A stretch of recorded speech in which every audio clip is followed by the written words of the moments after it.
Yo, welcome to the show. I'm Gunnar Olson, a travel writer and flight deal analyst for Thrifty Traveler, alongside our executive editor, content czar, and the man I'm calling the mistake fare mortician. It's Kyle Potter. Kyle, nobody does a better mistake fare autopsy than you. How do you like the nickname? You know, I guess it all runs in the family because my father-in-law is a mortician. So I much prefer analyzing mistake fares than human beings in an autopsy. Yeah, I'll take it. Well, nobody's better at it than you. It's a mistake fare episode today, if you didn't read the title of the episode, because we had a doozy recently. We're going to talk all about that. But quickly, Kyle, we're heading out on our company retreat to beautiful Palm Springs this month. Our company retreat is always a ton of fun. Do you have any good, fun memories from company retreats of past? Every time we talk about going on our retreat, all I think about is peeling back another layer in the Peter Thornton onion, because every single year we go on this retreat and we meet up with Peter, who lives out in California, so we only see him a couple of times a year. We find out some new element of the story that he shared about playing guitar as Cave Matthews Band for Ja Rule, Paul Walker, R.I.P., and Vin Diesel in Cancun on spring break 2001. So I'm just excited to learn more and hopefully share it on the pod once we've got some more details. He never seems to run out of stories, but he's never forthcoming with them. But go listen to Peter's episode of this podcast. He told the Cave Matthews Band story a little bit in that episode. That was a really fun one. All right, Kyle, today on the show, we're going to talk about mistake fares, what we call the holy grail of flight deals. We're going to dissect what they are, how to go about booking them, and then this recent example that kind of brought it front of mind for us. Plus, we're going to chat about this ridiculous Delta credit card rule, a very little known loyalty program that might all of a sudden be our favorite. And we're going to hear from some listeners too. All that and more. Welcome back to the Thrifty Traveler podcast.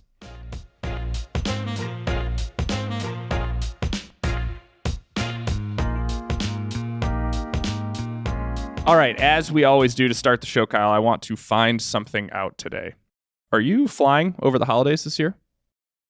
I'm not. One of these years, my wife and I will take the advice that we give Thrifty Traveler readers and listeners and go somewhere abroad over Thanksgiving, because it's one of the best times to travel internationally while everybody's flying across the country to get home for Thanksgiving. There are a lot of great deals, whether you're using cash or points to get somewhere for a long weekend or a long week over Thanksgiving. But it wasn't in the cards this year. I'm just staying local. What about you? We are actually, we're flying over Thanksgiving. We almost always do, which is a crazy time of year to fly, but we have this kind of roaming Thanksgiving celebration that Megan's family and her friends all have. And this year we're going to Colorado, but the key is instead of going like Wednesday to Sunday, we booked Saturday to Saturday this year. So I'm going to work remote a little bit on Thanksgiving week as usual. But what we've been seeing, and the reason why I brought this up, is that holiday flight deals are really good this year, exceptionally good. And I think this has a lot to do with the days of the week that these holidays fall on.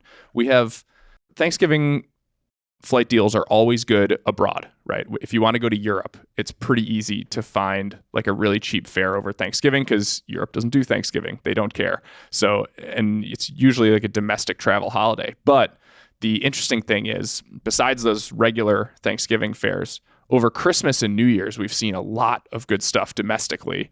And that's because Christmas is coming Thursday and New Year's Day is coming on a Thursday. So that means Christmas Eve, New Year's Eve are both Wednesdays. And that means that, you know, those are already some of the cheapest days to travel. So if you're willing to travel on the holiday or maybe the day before the holiday on Christmas Eve, New Year's Eve, Christmas or New Year's, you're going to find some really good deals, even up until like right now. Some of the deals we found for Thrifty Traveler Premium over the last few weeks have had some really low rates flying, you know, on the day of travel, on the holiday.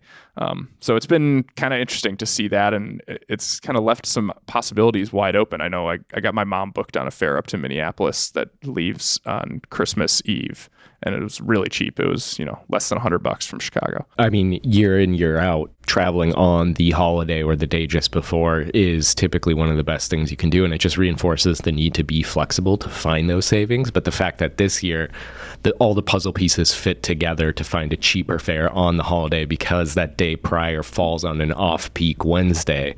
Yeah, I mean, there have been, I would say, an unusual amount of deals that include, in some cases, Thanksgiving, though I think that's rare because I don't know if you know this, but Thanksgiving always falls on a Thursday. But for the rest of the holiday season, the Christmas and New Year's availability, I would say, has been stronger, deeper, and in many cases cheaper than we've seen in at least 5 years. Another little hack on that is especially a good time for business class because there's no business travel over the holidays. So if you take a look at that business class rate, even in cash, you might be surprised at how cheap it is. A few other tips if you really want to pull something like this off over the holidays, those early morning or late night flights, I mean, as usual, they're going to be a little bit cheaper, but especially during the holidays, book that first flight of the day. It makes things pretty easy. And then, of course, my evergreen advice forever and always, avoid Sundays. Don't fly on Sundays. It's never fun. It's always expensive. Avoid Sundays. The last few times I've traveled, and this is not even holiday season, so I can only imagine it's worse, but the last few times I've flown on Saturdays, and man, it is great. The airport is a breeze. I basically don't stop walking. Lounges are much emptier than they are on busier travel days. It is a treat. So if you can build anything around a Saturday, not only is it going to be cheaper, but it's going to be much more pleasant in the airport and probably on the plane too. That's all good advice. Just a quick PSA for everybody to take a look at some holiday flights if you were avoiding them or if you want to avoid the long road trip. There's some good stuff out there, but the time is now to book. Let's jump into something hot and something cold. You ready to pivot? Let's do it. If you can't figure out what this format is, like I said last week, I don't know what you're doing here. Something hot is something good. Something cold is something bad for travelers. We're going to start with something hot. Because they were essentially impossible to earn for American travelers, I have never given Japan Airlines Mileage Bank miles one single thought in my 32 years of life, Kyle. But recently, Capital One added JAL Mileage Bank as a transfer partner at a 2 Capital One points transfers to 1.5 Mileage Bank miles ratio. And then Bilt also has a 1-to-1 transfer ratio with Japan Airlines Mileage Bank. Those are both pretty new. Suddenly, these points are easy to earn. So you started out on one of your legendary digging expeditions. And what did you find in the JAL Mileage Bank sweet spots, Kyle? You know what? I got to correct you. We got to shout out Cave Matthews himself, Mr. Peter Thornton, for flagging this. He found some discrepancies, which I think we all expected to find with this program as it became easier to earn these points. We started to find some incredible opportunities. So the first and most obvious one is just that not only can you book Japan Airlines business and in some cases first class for as low as 55,000 points for a business class fare between the United States and Tokyo, and typically as low as 90,000 to 110,000 for first class. But Japan Airlines also gives its members who are using these mileage bank points much better availability at slightly higher rates. So it's really hard to find those 55,000 mile business class redemptions unless if you're looking basically a full year out. But you can pretty readily find 75,000 mile redemptions for, Dallas and New York and LA, all of the routes that have Japan Airlines' newest aircraft with their brand new business class suites on them. I mean, for 75,000 points, and all of a sudden those points are much easier to earn than they were just a few months ago. That's good. That's worth celebrating. Those are not deals that you're going to find through American Airlines for 60,000 Advantage miles because American Airlines just doesn't get that kind of award space. Would I trade 20,000 more points for having it actually be available when I want to book? I mean, yes, every day, every time, and twice on Sundays. It's a pretty amazing deal there. Exactly.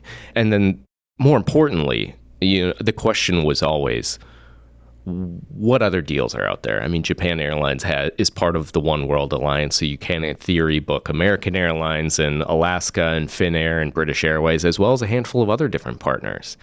And so as our team started to dig into this, what we found is, I would say, one of the best, if not the best, sweet spot in mileage programs that we've seen in years. And so I'll put it this way. You can book a one-way business class ticket from basically anywhere in the United States to Europe for 60,000 Japan Airlines miles. But if you book it round trip, it's not 120,000 miles, excuse me. It's 85,000 miles round trip. So by adding in the return flight, you drop the per segment cost substantially. I can't do the math. I'm not going to embarrass myself on air, but that's a great deal. And the same thing holds true going down to South America. You can book for as low as 80,000 miles round trip in business class. This applies to economy redemptions as well. There are significant savings when you book round trip instead of one way separately. And it's all thanks to to my mind, completely unique quirk with how Japan Airlines sets award prices. So like many other airlines, Japan Airlines uses a distance-based award chart. The longer you fly, the more miles you're going to need. And they do this based in bands of, is it under 2,000 miles? Is it 2,001 miles to 4,000 miles? Is it 4,001 miles to 6,000 miles? But what they do that's different than every other airline is when you're booking a round trip award flight, they don't add the one way out and then tally up the distance of the one way back. They add the distance of that total trip together to give you your total, which means, if it's a 3,000 mile one-way flight from the United States to Europe and it prices out under that next highest band, that's why it's not just going to 120,000 miles for a round trip. It prices out even lower because the total distance is all that matters when you're redeeming Japan Airlines miles for these redemptions. This is one of the best opportunities that I can remember seeing, and really flies in the face of the advice that we've given on this podcast and on our site for years, which is just book one way separately. This is a clear case where this is an amazing deal if you can book round trip. And it also, I'll get off my soapbox and stop ranting and raving about how amazing this is shortly. It also works for multi-city. So maybe you don't want to fly round trip into London and home from Heathrow, but you could fly to London and fly back from Paris or Amsterdam or wherever else in Europe and build together a really good trip with some significant savings doing this. Yeah. And that Capital One transfer ratio of 2 Capital One points to 1.5 in Mileage Bank might have been like a little annoying when we first saw that at the outset. But now looking at this and these round trip prices, I mean, again, not going to do the math on the fly, but it's still an insane deal. And, just the convenience of having that round trip booked and just how few miles it takes. And if you have bill rewards, it's just 1-to-1. So it makes it really clean and easy. That, all of a sudden becomes one of the best uses of bill points too, in my opinion. No question. One last thing here. Emirates did us all dirty earlier this year by, after years of holding off while they made significant devaluations on their flights to and from their hub in Dubai, they left their flights to Europe. So they fly from JFK to Milan and Newark to Athens. They left that pretty much unchanged. They didn't tack on all of these nasty fees until just a few months ago when they decided, if you want to fly business class on this route, it's going to cost you $900 in fees instead of less than $250 round trip. But you can use this exact same loophole to book Emirates business class round trip from either JFK to Milan or Newark to Athens for 85,000 miles and under $250 in taxes and fees. Not only is it significantly cheaper than sending those points to Emirates on the tax front, I mean, you're saving close to $700, but you're also saving, almost 20 or more than 20,000 miles as well. This is a phenomenal deal. Yeah. All of a sudden, the best way to book Emirates. Do you think that the Emirates executives in Dubai are using OPE the way you just used OPE in that example? I think it's a universal language. Yeah. The Emirates Upper Midwest office. Yeah. Setting airfares. They've got a big presence in Cloquet, I hear. All right, Kyle, let's go on to something cold, and I'll pose this as a question. Did you know that you have to bring the credit card with which you booked your flight to the airport with you when flying Delta? This feels like something that we've talked about, but something that we've talked about when we see it in the terms and conditions somewhere and say like, that's strange. Does anybody else do this? Has anybody heard about this? And, it's just something that, to my mind, we just haven't heard of being enforced until recently, which, you spotted in the headlines a couple of weeks ago. Yeah, this was completely new to me.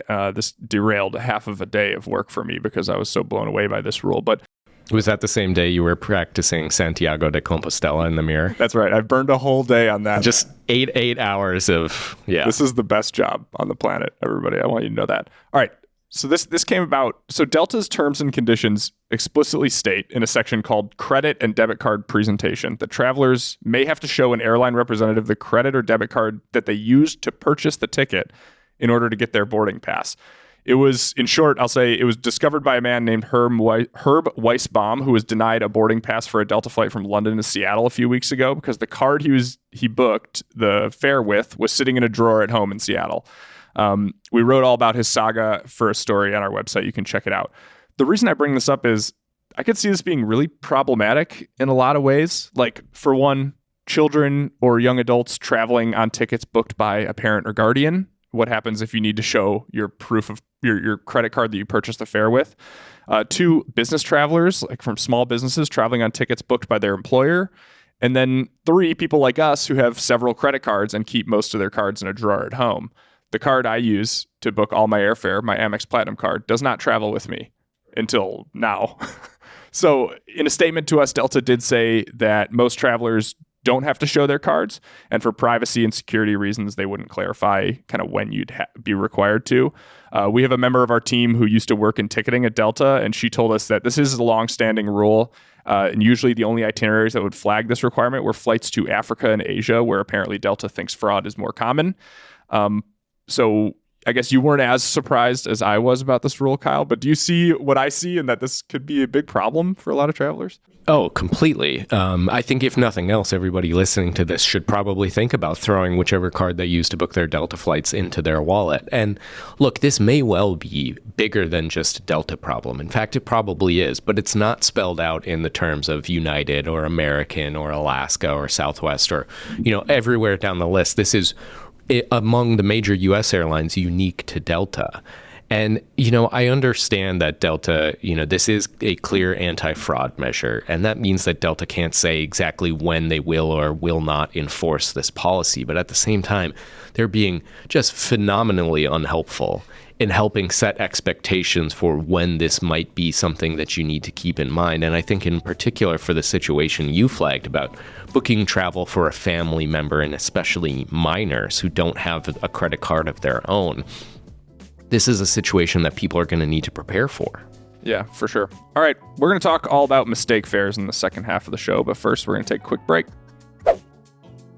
There are hotel deals out there that the general public never sees, and HotelSlash gives you the keys to them. Yeah, exactly. HotelSlash is a members-only site with exclusive hotel rates, usually like 20 to 40% cheaper than booking direct or through the big travel sites. And they show you the real all-in pricing, taxes, fees, and even resort fees. No surprises. So listen to this.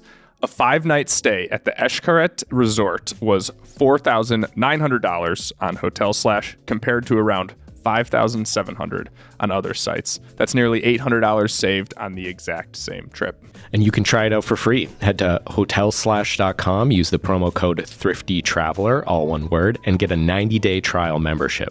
Plus, you can save up to $20 on your first prepaid booking when you check out with that code. HotelSlash, the smarter way for thrifty travelers to book hotels.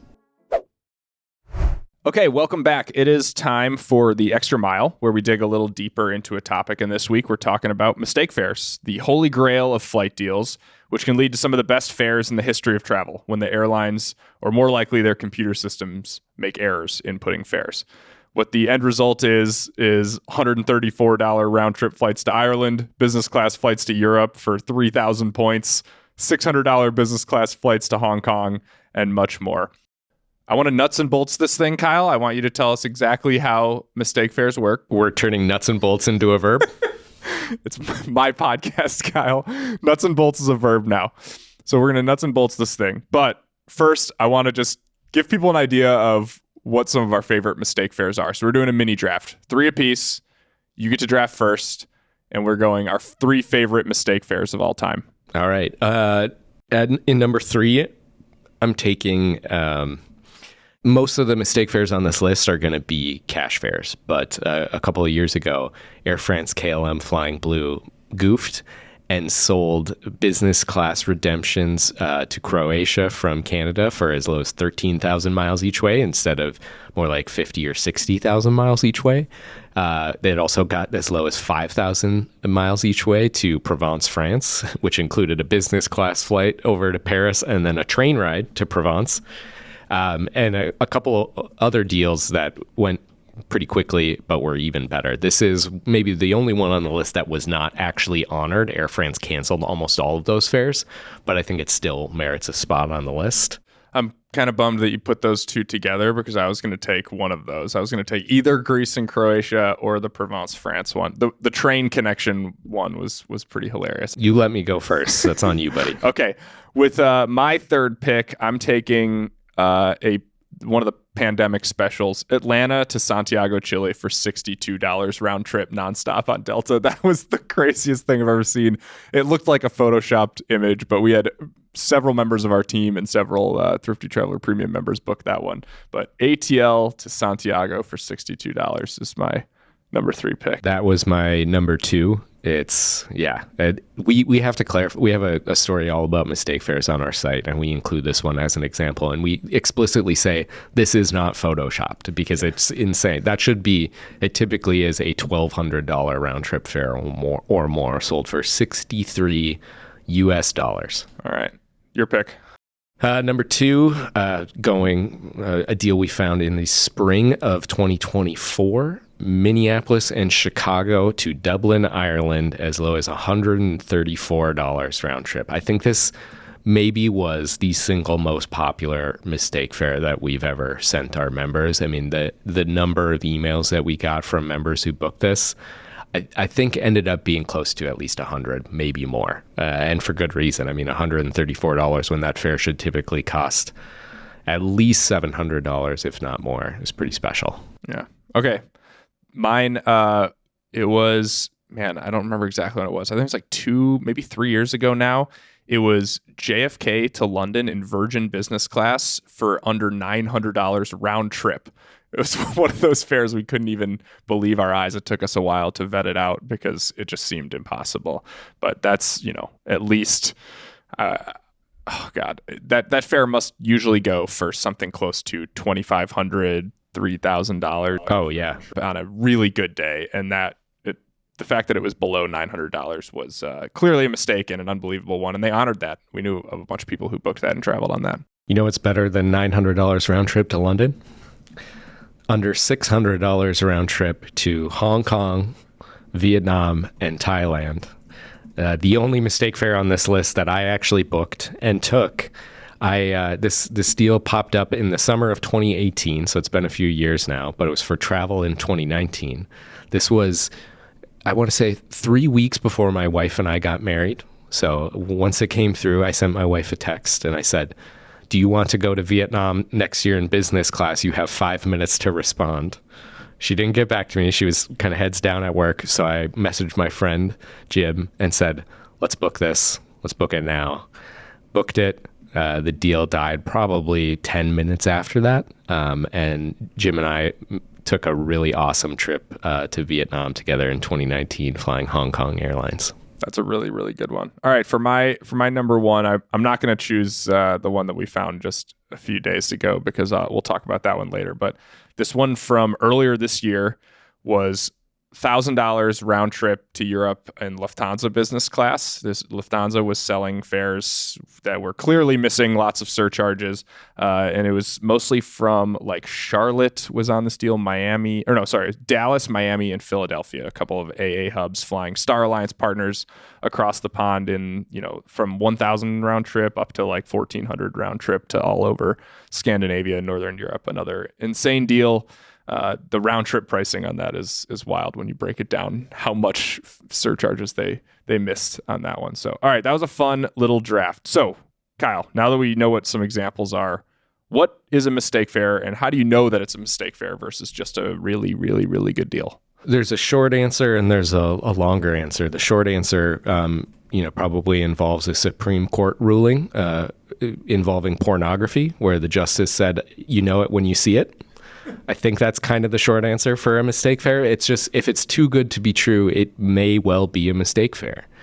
The longer answer is that airlines just goof sometimes, right? There's a currency conversion error. Somebody actually just misses a zero when they type a fare in. I think, for my number 1 pick, that Hong Kong Airlines business class fare for, under $600 round trip, very clearly that was supposed to be like $5,600, not $560 round trip. And the bigger answer, the most frequent thing that we see is when an airline truly messes up, they just forget part of the fare that they're building. So, when you go on Google Flights or, your other favorite inferior flight search engine, and you see like that big round number, there's much more to airfare than that. And you can dig in using tools like ITA Matrix, which is basically like Google Flights on steroids, and see that, there is the fare, but sometimes that's a pretty small amount. And then there is a laundry list of government taxes and surcharges and additional airport fees. All of those things build into the final amount. This is the reason why Spirit and Frontier and other airlines like them can sell tickets for $19 round trip, because the actual fare itself might only be like 2 cents each way. And then the rest of that is just taxes and fees, and they make all of their money on selling seats and bags and all of those extra things.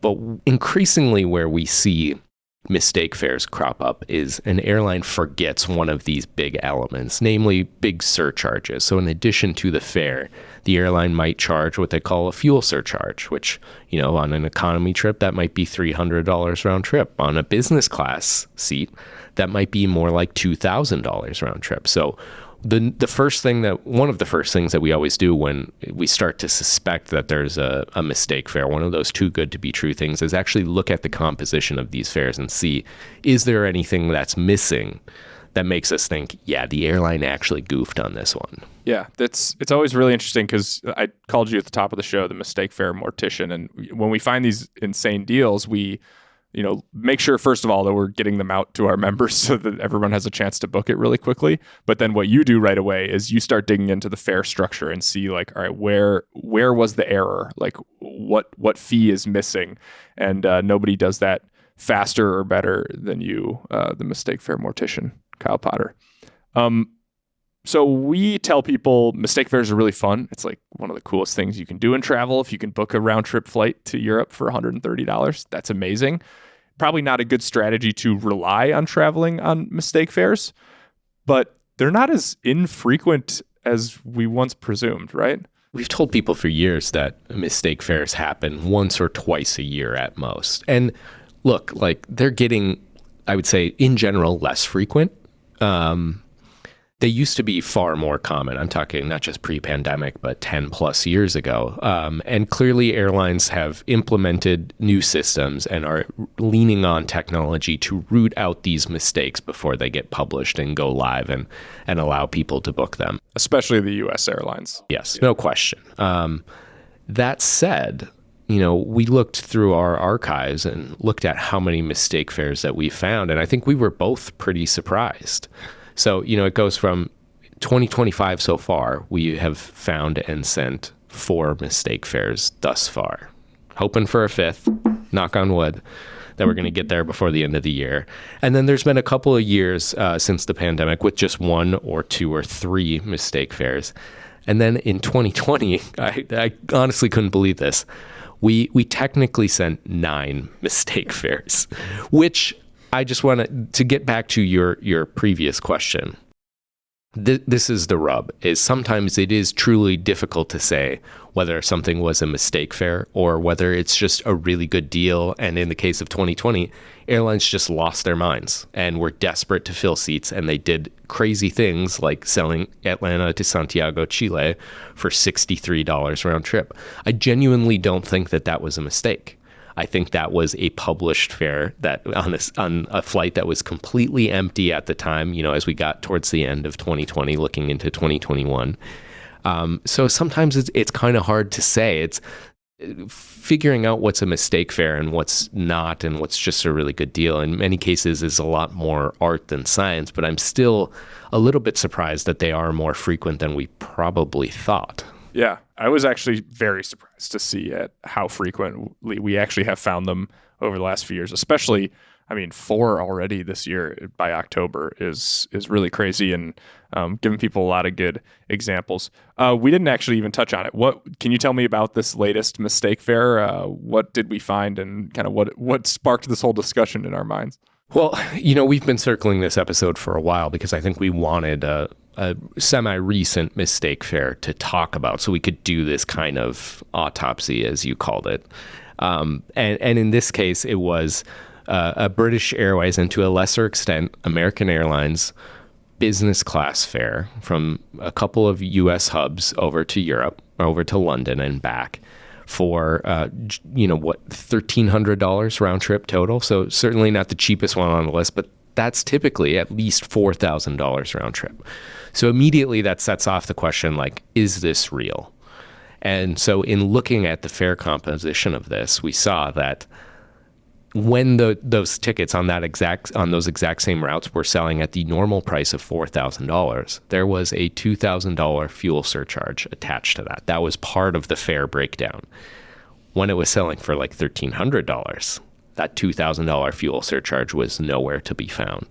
And in this case, it was only bookable at this lower $1,300 price by going through alaskaair.com. If you went to British Airways directly, if you went to American Airlines, if you clicked through Google Flights to any of these sites, you would have seen a significantly higher fare, which means, and kind of reinforces one of the most frequent elements where we're seeing mistake fares recently, is that it involves partner airlines. A partner airline may goof and just somehow file a fare on behalf of one of their partners that misses one of these core elements of the final price. And that's exactly what we saw here. Yeah, it's kind of more and more common that that's the way that these mistake fares pop up.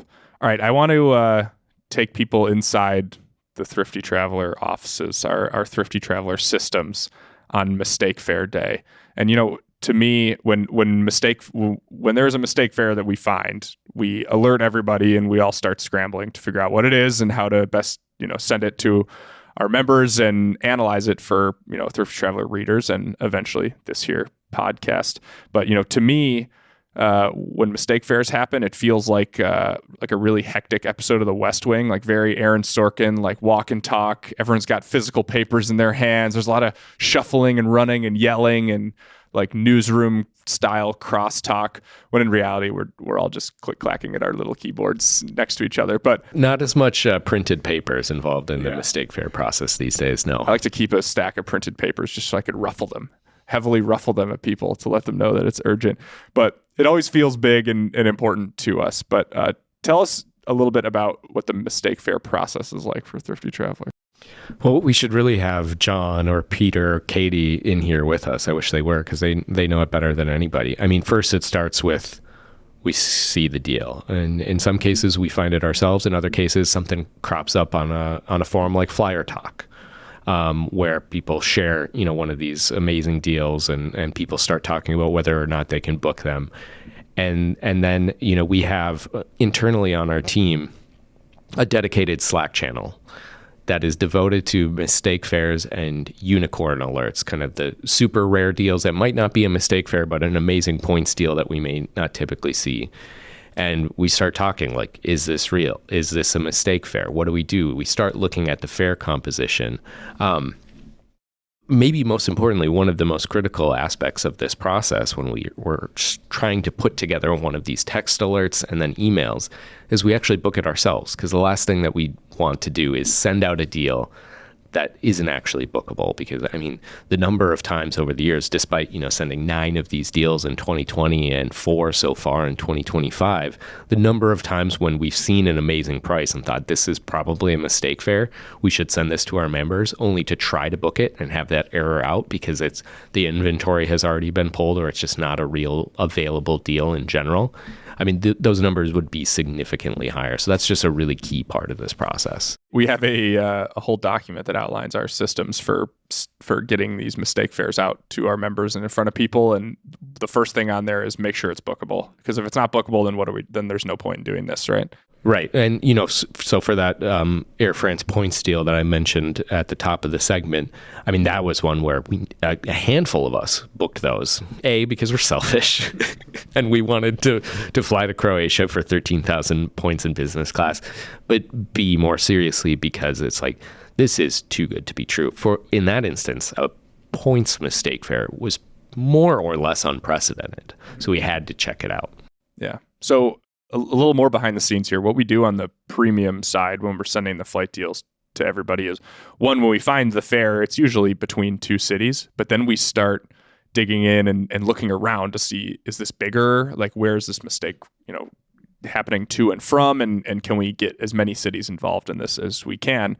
All the while, we're usually putting together this text message alert, which precedes our flight deal alert. So we send our members a text message just to alert them like, hey, you have a mistake fare sitting in your inbox. It's time to go look and book, because time is really of the essence when it comes to mistake fares.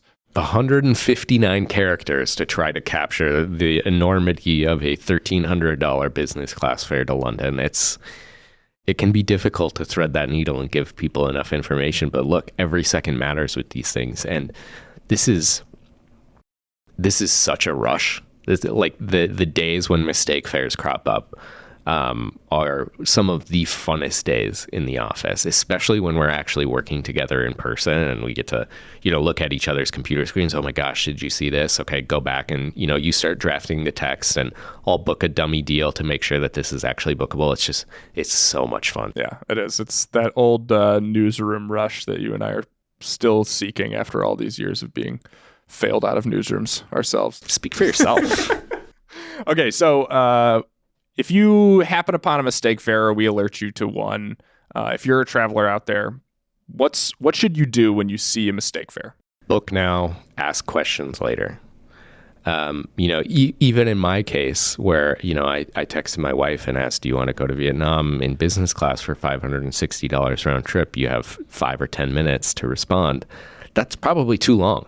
I probably should have either just booked it for her or just, moved on very quickly, because seconds can literally matter. If hemming and hawing and waiting for a vacation request to be approved and trying to coordinate with 1 or 2 or 3 friends about, do you want to go to Europe in business class for $900 round trip? You can't waste that kind of time, because airlines can and do pull these fares in some cases within minutes. I mean, I think back to some of these mistake fares that we've sent over the years. Some of them are gone in 30 minutes or less from the time we can actually get an email out into members' inboxes, which means time is of the essence.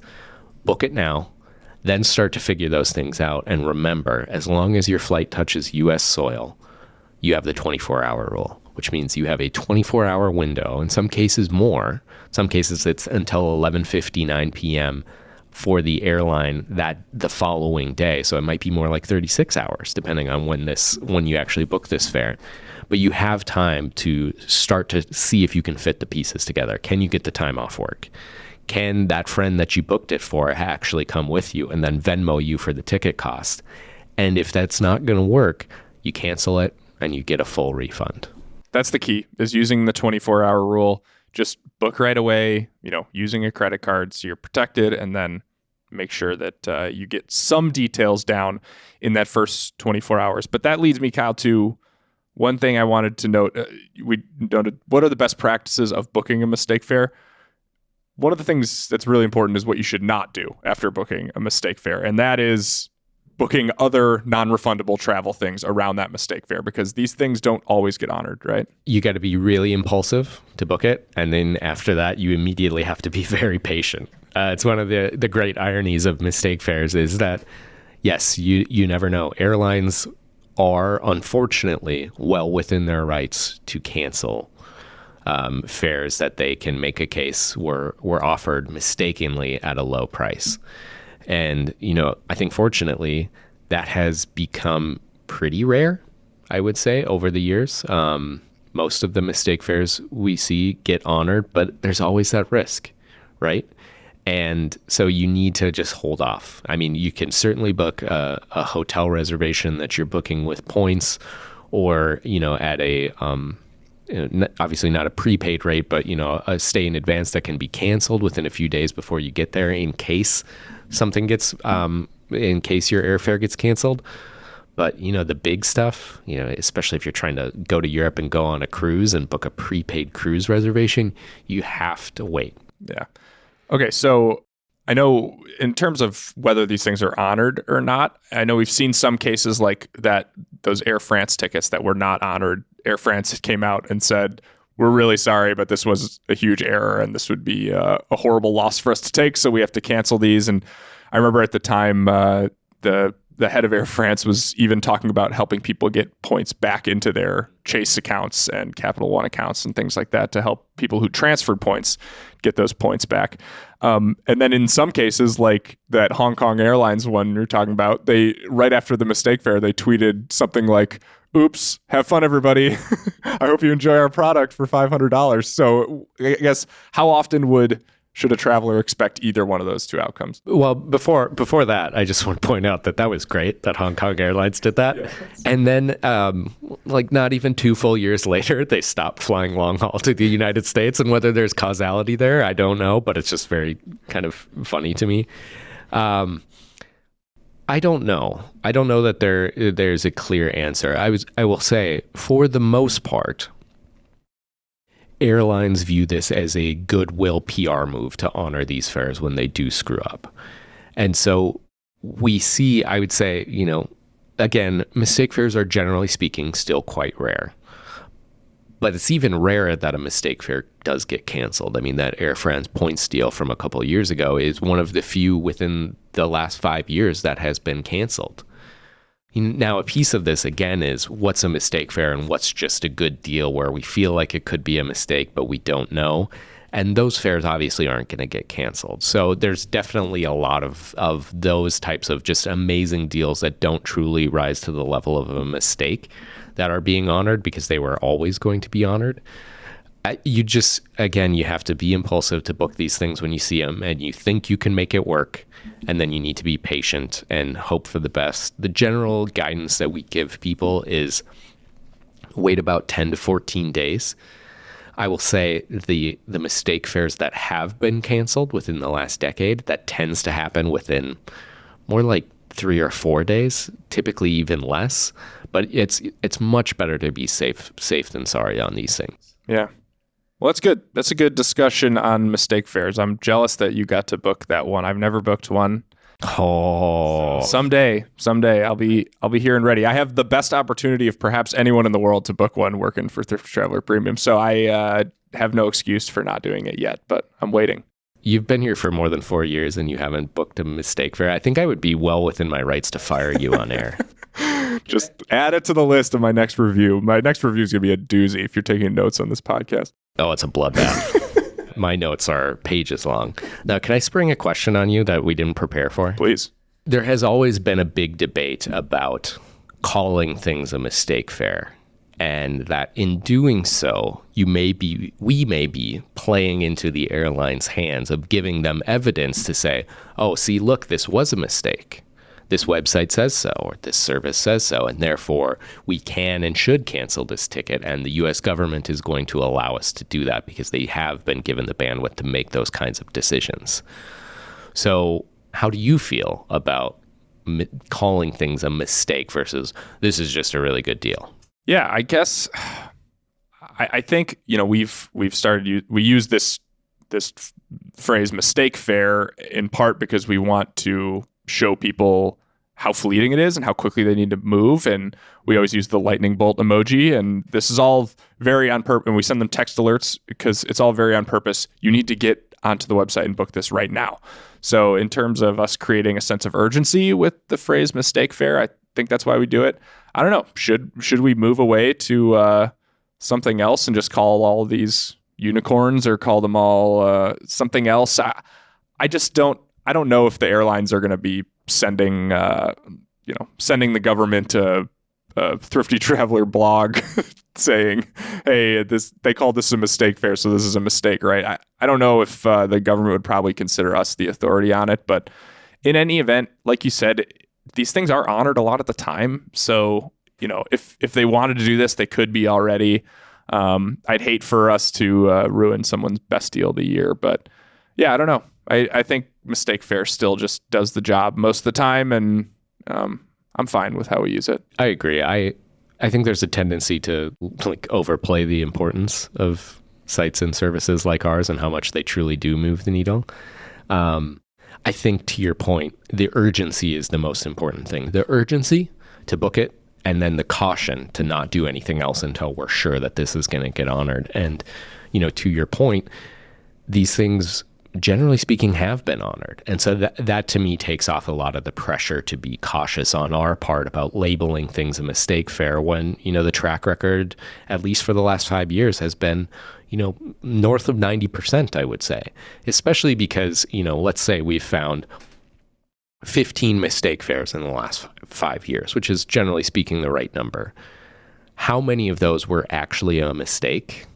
I don't know that we can say for sure, but it's probably closer to 5 than it is to 10, let alone 15. And so if by labeling things a mistake fare gives people the kick up the you-know-what that they need to be decisive and book this and then wait to start to plan their trip to make sure everything is going to work, I think that's the job. Yeah. All right. Well, here's to the next mistake fare. Hopefully I book it, and hopefully you all out there get to book it as well. Let's move on to our listener question of the week. But before we take a question, Kyle, I need to recognize a listener that just gets it. If you would ask me 5 days ago, do I love all of our listeners equally? I would have said yes. But that is no longer the case, because my guy, William Burton, after we sent the mistake fare alert to our members a few weeks ago, we got a reply from this guy, William Burton. And William said, "Wasn't planning on getting a little booksy this morning, but now we are. Thank you." William, you using the word that I created that Kyle loathes, booksy, in an email to us just warmed my heart in incredible ways. Tears to my eyes during the workday because of you, William Burton. So thank you so much. The word booksy is alive and well, and I'm just so proud that we're creating real culture out there in the world, Kyle, with this show. Why would you do this, William? Don't give Gunnar a W on these things. You just empowered him to try and make nuts and bolts this thing a thing. William, I can't wait for your next email, man. I'm waiting with bated breath. All right, let's take an actual question. It's a really fun one at that. Listener Daniel Paul wrote to us. He said, "Love your podcast. Find it very interesting and educational. My wife now asks me, did you hear that on Thrifty Traveler? I need your help, and I hope you can answer. I have an upcoming $100,000 spend for construction on my house. I can put it on a card or cards. My P2, his wife, is a wide open canvas," which is a hilarious way to refer to your wife. He said, "What cards should I go after with her to maximize the travel benefits?" So I'll paraphrase here. He says he has many, many points, hundreds of thousands of points with Chase, Capital One, and Amex. So it's not about filling out one points account or another. He simply just wants to know what kind of points he should earn with $100,000 in spend. He said, any recommendation on cards to get to supplement what we have already? Kyle, I think whatever advice you give is probably useful to travelers, whether they have $100,000 that they're putting on their house, or $10,000 or $1,000 daycare bill or whatever. I think this is still good advice because you can kind of chunk it up into however much you actually spend. But what do you think about spending $100,000? That is a golden opportunity. So thank you for reaching out with this. I'm a little bit jealous. I think you need to determine first how far you want to or can go with this. You can split this up into, a handful of different payments and, rack up a couple of different bonuses. That said, though, if you're sitting on a really healthy stash of points in many different pots of programs, it's also not the worst idea in the world to just consider a cashback card, as long as the return is going to be strong enough to set aside some money for your travels in addition to the points that you already have. The other two things that come to mind for me are, there's a card that we haven't talked about a whole lot because Bilt tends to get the most attention when it comes to rent and soon paying mortgage, but there is another credit card on the market called the Mesa card, which earns points on your mortgage. You have to spend a certain amount of money each month in order to be eligible for that. But if you can split this up into several different payments on a Mesa card, you can earn points on your mortgage payments using the Mesa card going forward, and also earn 3x points on general contractors, any contractors that you may need to pay. And so if this is it's a $100,000 renovation, there's probably a handful of contractors. They probably will charge you a fee, but that could be worth it to earn 3x points on those purchases that you're making for these contractors, and B, unlock the ability to pay for your mortgage and earn points as well. And then otherwise, if your points balances are pretty good, think about well, how can I get something additional out of this? So, for example, if you spend $75,000 a year on an Amex Platinum card, you unlock free guest access at Centurion lounges. If you live in an airport like Atlanta or Dallas or JFK, or, go down the list where you can and do use a Centurion lounge frequently, that could be worth it. Could also be worth it to spend it on a Delta Reserve card and really work your way towards Delta status, and also unlock unlimited Delta Sky Club access if you live in a major Delta hub. So there's a lot of different paths to go down. Yeah, I was thinking, one of my initial thoughts was, because you have so many flexible points already, maybe just go try and get yourself some status on a few different airlines. Even go put some of this on a Delta Reserve, go put some of it on a AA Executive Platinum card. Go try and get yourself as high status with a couple of airlines that you're going to fly over the next year and a half or so, and do that.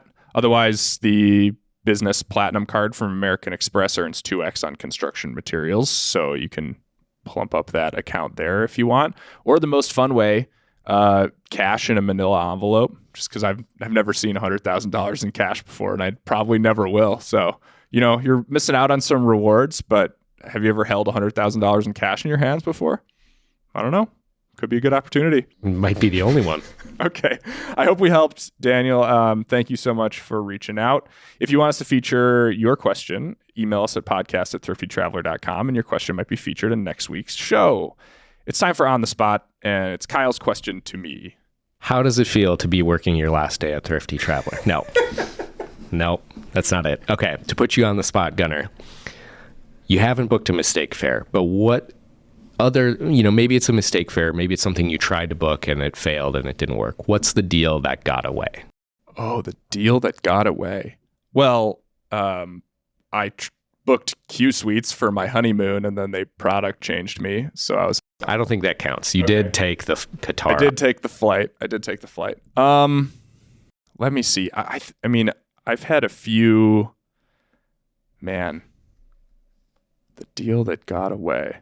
The gears are turning. So many opportunities missed. Yeah, it's always been like, I get hung up right before I'm about to book, or just the points just aren't quite there or something like that. I don't know if I have like a perfect example of the deal that got away. I think there's been several last year, I was supposed to fly Austrian business class to go to Vienna, and they canceled that flight the morning of. And I ended up taking Polaris, which was probably a better flight, but I really wanted to fly Austrian because I was, just hoping to see what that product was like to go skiing for a few days. So that one got away from me, I guess. But I don't know. I don't have that like big monster deal that got away. I think I've had pretty good luck booking the things that I need to book. So this is a really bad answer. You failed the assignment. Well, none of it has been my fault. It's always the airline's fault. I am a perfect traveler, as we all know. Never made a mistake.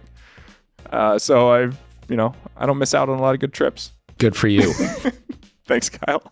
All right. That's enough. Thank you so much for listening to the Thrifty Traveler podcast. Rate us 5 stars on your platform of choice, please, and like and subscribe to the show on YouTube.